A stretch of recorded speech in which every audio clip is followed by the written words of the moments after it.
it is around noon on Monday. We had a kind of a quiet weekend. Had a good weekend. Jimmy had to fly to Florida and speak at a church event. Sportsman's Giving Back, I think was the name of it. And he had a good, safe trip down there and back.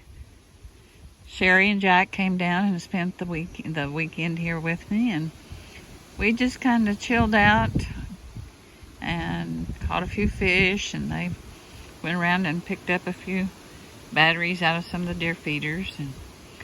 And here we have the whole family. And it's so nice to have them all together. Everybody's finally healthy. Everybody is behaving except Milburn, and he's hardly ever behaving. And there is Jenny, and Jenny has lost her collar, her flea collar. I'm going to have to replace it.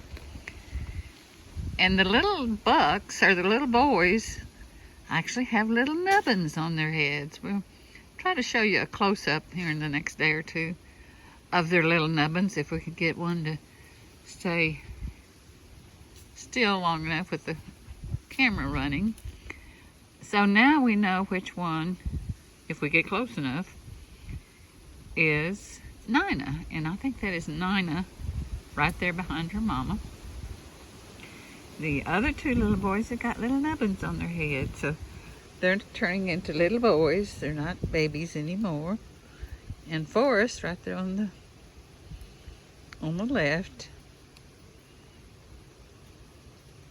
has got little nubbins on his head. Jenny, of course, doesn't have nubbins on hers. So now we can sort of tell the difference in the boys and the girls. Lucy just continues to get stronger and friskier, and she runs in the yard quite a bit, and she seems to be putting on a little bit of weight, eats all the time. So God is good, life is good, and we are thankful for all of that. Hail, hail, the gang's all here. This is the morning deal right here at daylight every morning. Everybody is here, 1, 2, 3, 4, 5, 6, except, you're right, Milburn. And Milburn is out chasing girls. There was some big bucks around this morning. They're coming around to see Lucy, of course. But Milburn is, he's out chasing girls. He probably will hear me talking because they can hear so well. And been some turkeys come through the yard this morning. There's a pretty good little bunch of them right out there. I'll just walk right out here a little bit where you can see them. It's a pretty good little bunch of turkeys right down there feeding.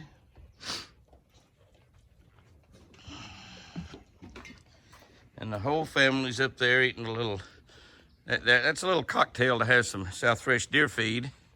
Before, Chris will bring them out all of the good stuff, Cheerios and grapes and carrots and whatever. It's a pretty good bunch of turkeys right there this morning. It's amazing with wild animals when you take care of them, and we hunt this ranch. It's amazing when you take care of wild animals. Obviously, we don't hunt around the house. That this becomes a sanctuary for them. They love it up here, and they give us a tremendous amount of pleasure. You can see how big those gobblers are. They have huge furs, giant beards, but they haven't been hunted. They know that they're part of the family, I guess you would say.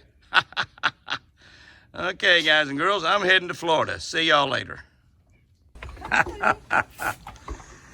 Well, it must be carrot time. It must be carrot time here at the Twin Eagle Ranch. Chris is out here with the carrots, and she's feeding carrots to a little bit of everybody. She's asked Lucy, what are you doing out here, Lucy? This is for the babies. Lucy, poor Lucy, you know, she was all by herself, and we brought in a little bitty crippled up baby buck that Apache found off of the highway with a dead mama about to die. And so she had her an adopted son. She was so proud of her adopted son. Now he's grown up to be twice as big as she is, only a year and a little over a year old. And then she got out and fooled around like a bad little girl, or maybe a good little girl, according to the buck. And she winds up with 3 babies. And so And then Jimmy and Chris, they rescue a little buck and a little doe. And now so she got 5 babies, 6 babies, and look how big baby number 6 is. Get in the boat, Bubba. Bubba, get in the boat. Look at the size of that buck. He's a little bitty horns. He doesn't have great genetics. He's just a native Oklahoma whitetail. But look at him. He gets up here. He's trying to get in the carrot sack. He heard me talking, and he come running in out of the woods because he knew I was out here. But you look at all that. Look at all that. That is a whole sack of carrots disappearing real quickly. Chris is trying to give them to the. She was trying to give them to the babies. Here comes my baby Jenny over here. Jenny loves me. Jenny's just a, she is just a lover like Lucy is. She's so pretty. Now, Forrest, her brother, on the other hand, he's not too friendly. Of course, now I caught him the other day, and Apache held him down, and I gave him a shot. It saved his life. But he's still mad at me about it. He is still mad at me about giving him that shot. Lucy says I'll just eat out of the bucket. I don't have to eat out of a pan like regular deer. This guy here is so big. So big. They eat a lot of fish food, deer food. We use South Fresh fish food also. We use a lot of it. But we go through a lot of deer food. We go through a 40-pound sack of food just for these 7. The South Fresh makes good deer food. If you're down there in the southeast, you know about it. They make they make one of the best horse feeds in the nation. I think you can get that South Fresh horse feed at Atwood's now. So if you have horses, you can get the best extruded horse feed in the whole country from Atwood's. I think that you can get it from Atwood's now. I'm not positive about that. I got a lot of friends up at Atwood's, up at Enid, Oklahoma. That's where they're headquartered, a great family company. That is a great farm store. You know I love Tractor Supply also, but that's my 2 favorites right there, Tractor Supply and Atwood. We have both in the vicinity. We have an Atwood's in Medill, which is over here a little ways. We have a Tractor Supply in Ardmore, which is south of us. Both of them about the same distance away from us, so we use both of those stores quite a bit. But they ate their carrots, so everybody's kind of moving around. Jenny and Forrest, they're going around, but the whole crew is staying together a lot. They're staying together a lot. And you can see 2 of the 3 triplets. There's the other triplet there. They're all there. And we'll be able to tell a little bit more about Indy and Ranger at their nubbins. They're getting little nubbins, and so Chris has about got everybody being able to tell. I guess it's kind of like we have triplets, and it's easy to tell boys and girls and humans, but if you have triplets and there's all 3 girls or 3 boys, sometimes it gets kind of hard to tell them apart.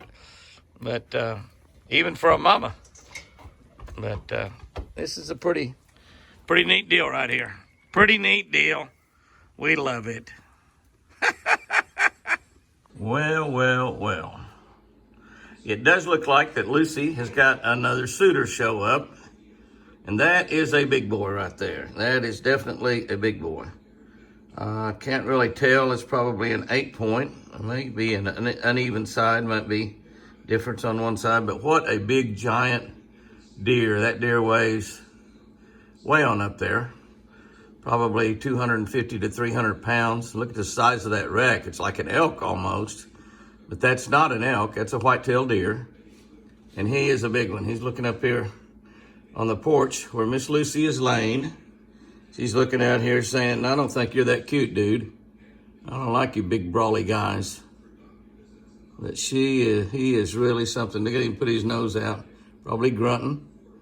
We'll see how close he comes here. We're inside, so yeah, he's gonna go out there and lick around on another deer. He is a big one, though. I mean, he is a big one. My goodness sakes alive. Let's feed a little bit. Let me move to another window. Oh, my goodness, look at those horns. That is a giant. Not a lot of points. But look at those brow tines. Those are about as big as brow tines you'll ever see. One of them split. I just don't know what he weighs. 8 or 9 points is all he is. But B is a big boy. He will do a lot of breeding this fall on the ranch. There's no doubt about that. Because he's just so big. He's going to get whatever girlfriend he wants and not let anybody else have her. That's just the way it works in the deer world. And he is a big boy. I mean, a big boy.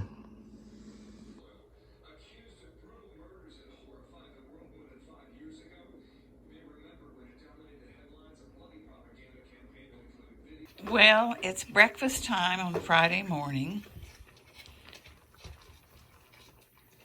and it looks like everybody's hungry.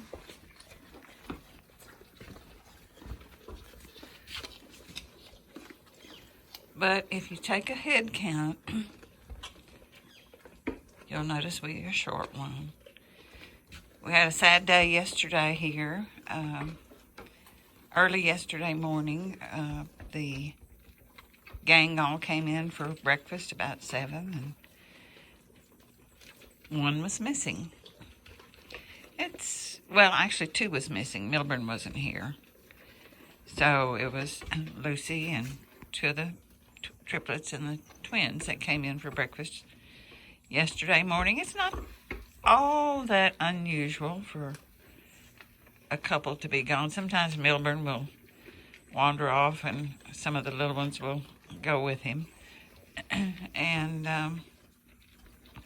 so as the morning went on, though, I never did see the triplets all together, and that's real unusual.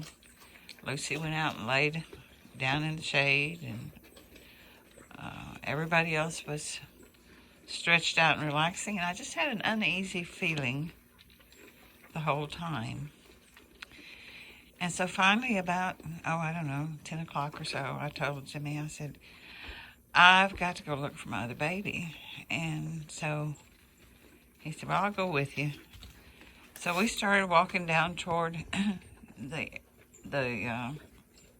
point where the triplets were born. And we didn't get very far from the house until we saw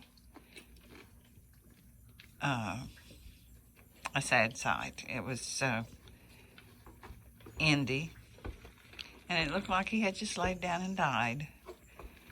And my heart just sank, of course, and so when Lucy saw us going on our walk, naturally she fell in behind us. And it was so sad to see her when she realized that her baby was laying there.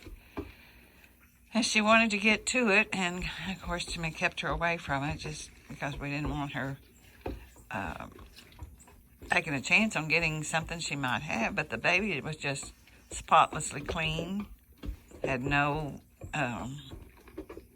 invasions to the body at all. She was just looked like she had just laid down. And so I came up to get the mule to pick her up in, and Jimmy stayed there with her and with Lucy, and had to work to keep her away from the baby. And it was so sad.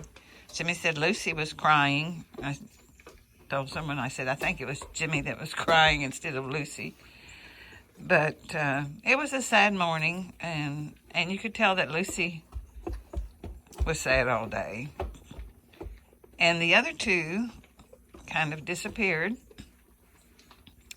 And so again, yesterday afternoon, I told Jimmy, I said, I gotta go find those little girls, or the other 2 triplets. And we went down the hill and did find them over on the other side of what we call the ditch, which is across the cove from where the twins were, or where the triplets were born. And when I first stepped over there, I had a bag of grapes with me and to try to tempt them with, and they wouldn't come to me because we were out of place.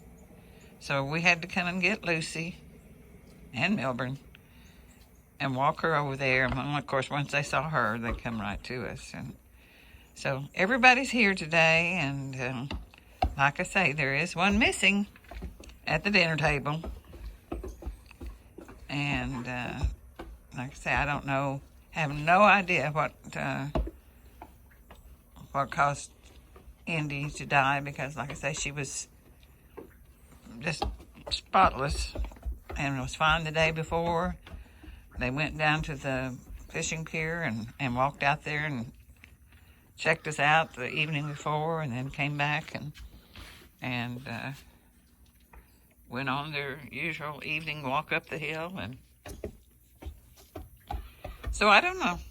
We did the best we could, and we'll just have to go on from there and hope the rest of them continue to do well. We'll get back to life as normal here in the next day or two, I'm sure.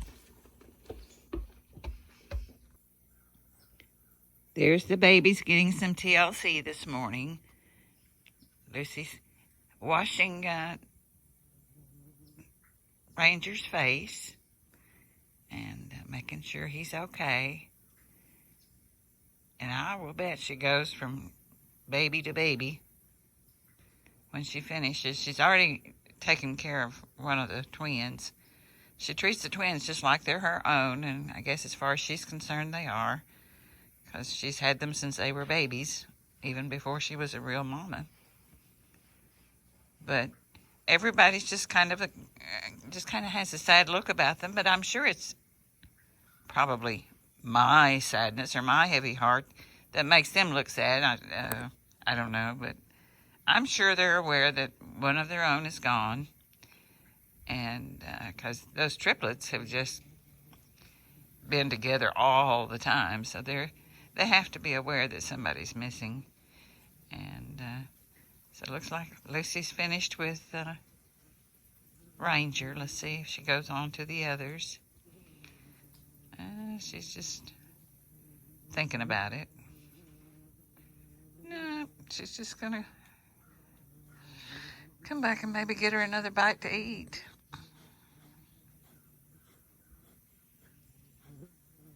Well, here's Milburn being a lazy little guy. As most of you know, Milburn can be a real sweetheart or he can be a real pest. This morning he's just being real lazy, and he acts like he can hardly hold his eyes open. I think he's ready for a nap. But as you know, we have been having a few problems with Milburn. Jimmy's actually walked him up to the gate and tried to put him, or he did put him in the area just away from the house here, where he would still be safe and protected. But Milburn wants to be here at home. The first time Jimmy walked him up there, and it's about a mile walk, and he just walks right up there with him. But Milburn was back, I think, that night. Then the next time he walked him up, he was gone 2 nights and was back here the 3rd morning. So we take it that he wants to be here at home, and we'd love to have him here at home if he'll not be dangerous to anybody. And so far this time he's been a little bit better.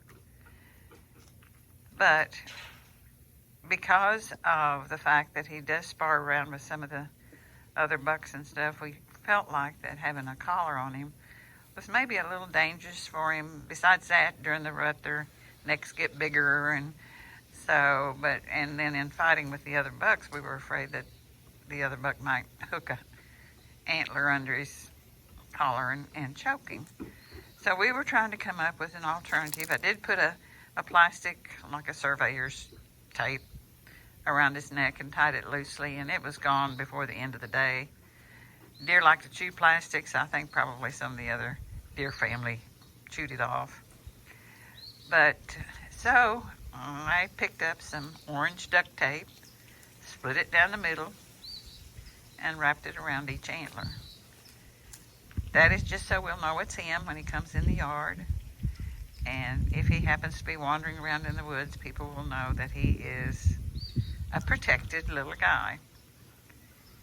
So we'll see how long that stays on. I'm sure in rubbing his antlers on some of the stuff that he always rubbing on that he'll probably wear it off, but I think maybe it might stay on longer than the collar does. So I hope he's not like Rudolph and that the other deer don't laugh and call him names and embarrass him. So this is where we are with Milburn. So I may have to put a few more pieces of tape on him, but started off with that just mainly to see how long it would stay on. So that's the update on Mr. Milburn.